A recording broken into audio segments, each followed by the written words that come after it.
Hi friends, ಸಾರಿ. ಯಾರಲ್ಲಿ ಕ್ಷಮೆ ಇರುತ್ತದೆಯೋ ಅವರು ದೊಡ್ಡ ವ್ಯಕ್ತಿಯಾಗುತ್ತಾರೆ. ತಿಳಿದೋ ತಿಳಿಯದೆಯೋ ತಪ್ಪು ಮಾಡಿರ್ಬೋದು. ಮಾಡಿದ ತಪ್ಪಿಗೆ ಶಿಕ್ಷೆ ಕೊಡುವುದಕ್ಕಿಂತ ಕ್ಷಮಿಸುವುದು ದೊಡ್ಡ ಗುಣ.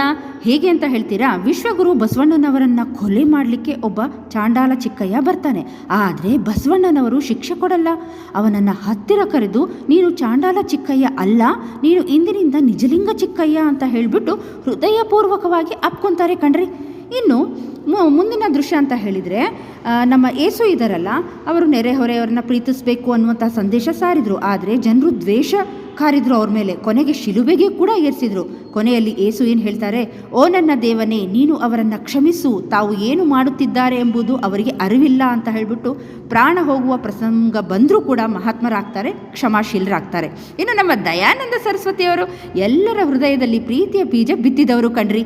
ಅವರನ್ನು ಸೇವಕನಿಂದ ಊಟ ಮಾಡಿಸ್ತಾರಂತೆ, ವಿಷವನ್ನು ಊಟ ಮಾಡಿಸ್ಬಿಡ್ತಾರಂತೆ. ಕೊನೆಗೆ ಆ ವಿಷ ಎಲ್ಲ ಹೋಗಿದ ತಕ್ಷಣ ದಯಾನಂದ ಸರಸ್ವತಿಯವರು ಹೇಳ್ತಾರೆ, ಕಟ್ಟಿ ಹಾಕುವುದು, ಕೊಲೆ ಮಾಡುವುದು ಗುರುವಿನ ಧರ್ಮವಲ್ಲ, ಬಿಡುಗಡೆ ಮಾಡುವುದು ಗುರುವಿನ ಧರ್ಮ ಅಂತ ಹೇಳಿಬಿಟ್ಟು ವಿಶಾಲವಾದ ಮನೋಭಾವದಿಂದ ಕ್ಷಮಿಸ್ತಾರಂತೆ ಅಲ್ವಾ. ಶರಣರು, ಮಹಾತ್ಮರು, ಸಂತರು ಈ ಥರ ಕ್ಷಮಿಸ್ಬಿಟ್ಟೆ ಮುಂದೆ ಬಂದಿದ್ದಾರೆ. ಕ್ಷಮಿಸುವ ದೊಡ್ಡ ಗುಣ ನಿಮ್ಮದಾಗಲಿ ಅಂತ ನಾನು ಹೇಳ್ತೀನಿ. ಏನಂತೀರಿ ನೀವು?